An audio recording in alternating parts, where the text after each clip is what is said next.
Shalom, berjumpa dengan channel Pelapor Sukacita. Saat ini saya akan bagikan bagian firman Tuhan yang terambil dari kitab Amsal pasal 3 ayatnya yang ketiga. Namun sebelumnya mari kita berdoa. Ya Tuhan Yesus Kristus, saatnya bagi kami untuk membaca, mendengar, dan merenungkan firman Tuhan. Tuntunlah kami dengan kuasa Roh-Mu Kudus agar firman-Mu memberikan pengertian, pemahaman, melengkapi, menguatkan, meneguhkan, dan mengokohkan kami dalam menjalani segenap kehidupan kerja dan karya kami di sepanjang hari-hari hidup yang Tuhan karuniakan. Singkapkan firman-Mu bagi kami Tuhan, agar firman-Mu senantiasa menjadi kesukaan dalam kehidupan kami, dan daripada firman kami bertumbuh untuk dapat lebih mengenal Tuhan Yesus Kristus dalam setiap kehidupan dan tanggung jawab yang ada. Terpujilah nama-Mu Kristus, firman yang hidup. Amin. Amsal pasal 3 ayat yang ketiga, demikian firman Tuhan. Janganlah kiranya kasih dan setia meninggalkan engkau, kalungkanlah itu pada lehermu, tuliskanlah itu pada loh hatimu. Demikian firman Tuhan. Dikatakan berbahagia adalah kita semua yang telah membaca, mendengar, merenungkan, dan melakukan firman Tuhan di dalam kehidupan setiap hari. Tema dari pembacaan kita Amsal pasal 3 ayat yang ketiga adalah tetap memiliki cinta kasih. Tetap memiliki cinta kasih. Pemirsa channel Pelapor Sukacita, tujuan kitab Amsal ditulis adalah pertama, mengenal hikmat dan didikan. Jika seorang ingin hidup di jalan yang bijaksana, ia mesti pertama-tama mengetahui apa itu kebijaksanaan.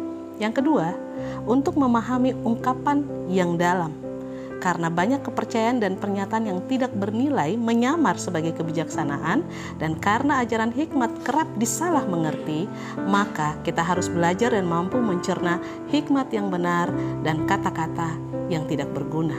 Dan yang ketiga, untuk menuntun kepada hidup bijaksana, benar, adil, dan jujur, supaya menjadi pandai serta penuh dengan kebenaran, keadilan, dan kejujuran. Hikmat bukan hanya serangkaian peraturan untuk dihafal, tetapi merupakan jalan hidup.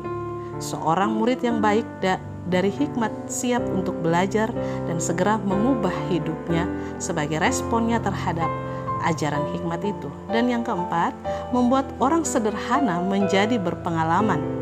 Orang yang tak berpengalaman atau orang biasa atau orang yang sederhana atau orang yang simpel menjadi cerdas. Kita tidak punya kesempatan untuk mencoba segala sesuatu di muka bumi ini untuk mempelajarinya. Cukup dan lebih baik untuk belajar dari hidup orang itu. Itulah yang disediakan oleh Alkitab atau kitab Amsal bagi kita. Yang kelima, membuat orang muda menjadi bijaksana. Amsal juga berguna untuk memberi pengetahuan dan pertimbangan kepada orang muda sehingga ia dapat berpikir secara dewasa. Dan yang keenam, membuat orang bijak bertambah bijak. Orang paling bijaksana adalah orang yang paling banyak belajar.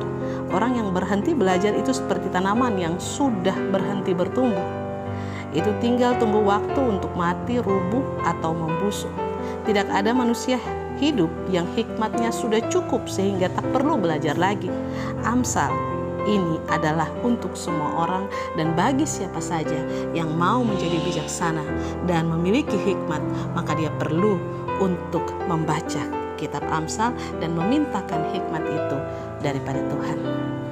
Pembacaan kita dengan tema tetap memiliki cinta di dalam kitab Amsal yang tidak saja mengungkapkan atau mengajarkan supaya setiap orang perlu memiliki hikmat, sebab dengan memiliki hikmat maka tentu setiap orang diajar pertama-tama adalah takut akan Tuhan, seperti Amsal pasal 1 ayat yang ke-7. Takut akan Tuhan adalah permulaan hikmat, dan dengan memiliki hikmat setiap orang yang takut akan Tuhan tahu untuk melakukan apa yang menjadi kehendak Tuhan di dalam kehidupan setiap hari.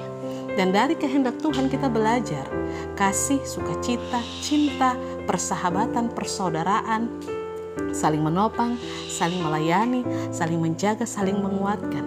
Dan kasih itu menjadi dasar yang mengikat dan mempersatukan. Di dalam kasih itu kita juga saling mengasihi dan mencintai seorang terhadap yang lain dengan tidak membuat perbedaan, apalagi memberinya untuk kepentingan diri sendiri atau apakah orang itu menguntungkan atau tidak.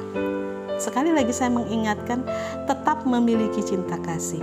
Janganlah kiranya kasih dan setia meninggalkan engkau. Kalungkanlah itu pada lehermu, tuliskanlah itu pada loh hatimu. Itu berarti bahwa hikmat yang Tuhan karuniakan kepada setiap orang tidak hanya tercurah secara kosong, dia bergandengan dengan pengetahuan, dengan kasih, dengan sukacita, dengan kebijaksanaan yang menolong setiap orang dalam pemahamannya kepada Kristus. Dan dengan demikian dimintakan kepada setiap orang dan kita pada hari ini tetap memiliki cinta kasih. Karena dengan cinta kasih mempersatukan setiap orang. Dengan cinta kasih tentu saja Kristus dalam seluruh karyanya menyata di dalam kehidupan setiap orang. Karena kalau kita memiliki cinta kasih yang bersumber dari Kristus, maka tentu Kristus telah termanifestasi di dalam kehidupan kita, telah ternyata di dalam seluruh kerja dan karya kita, telah menjadi bagian yang memperlengkapi kehidupan kita, yang telah mengisi seluruh relung dan sumsum hidup kita, sehingga cinta kasih yang dimiliki Kristus itu pun juga ternampak di dalam kehidupan kita dan terwujud di dalam setiap kata, perbuatan, pikiran, dan tingkah laku kita terhadap sesama, terhadap keluarga, terhadap seluruh tanggung jawab kerja yang kita jalani, dan di dalam pelayanan kita setiap hari. Tetap memiliki cinta kasih, tetapi memiliki cinta kasih di sini bukanlah cinta kasih secara manusia, tetapi cinta kasih di sini adalah milikilah cinta kasih Kristus di dalam kehidupan kita. Memiliki cinta kasih Kristus itu juga memiliki hikmat Tuhan di dalam seluruh kehidupan kita, sehingga kita tahu memanfaatkan cinta kasih Kristus karena hikmat Allah ada di dalam kehidupan kita, dan kita pun menyatakan cinta kasih Kristus itu di dalam keberadaan kehidupan kita dengan sesama kita yang lain, dengan hidup saling menopang, saling melayani, saling menguatkan, dan dalam kebijaksanaan yang kita miliki juga, maka kita tahu waktu kapan kita hendak berbicara, kapan kita harus berdiam, seperti banyak hal yang telah dituliskan di dalam kitab Amsal. Bahkan juga di dalamnya kita belajar, Amsal mengajak kita untuk belajar dari semut yang tidak banyak berbicara, tidak punya pemimpin, tetapi selalu menyediakan makanannya tepat pada waktunya. Dan karena itu, ketika kita memiliki cinta kasih, hikmat Allah ada pada kita, maka kita tahu bagaimana menata hidup kita. Tentunya penataan itu bersama dengan Kristus yang mencurahkan kepada kita hikmat dan kebijaksanaan, supaya kita tidak menjadi orang-orang bodoh yang mudah diombang-ambingkan, tetapi orang-orang yang berhikmat, yang dimana Allah berbicara kepada kita dan kita mendengar suaranya dan melakukan apa yang menjadi kehendaknya. Tuhan memberkati kita dengan firman-Nya. Amin.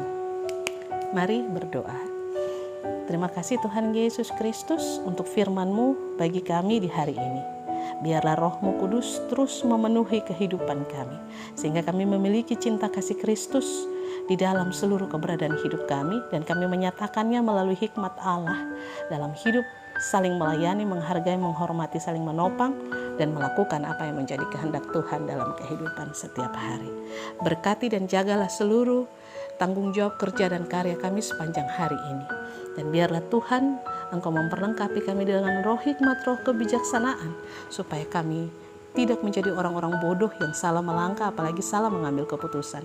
Tetapi kami menjadi orang-orang yang bijaksana dan penuh hikmat, yang tahu apa yang Tuhan kehendaki dan tahu melakukan kehendak Tuhan di dalam kehidupan kami.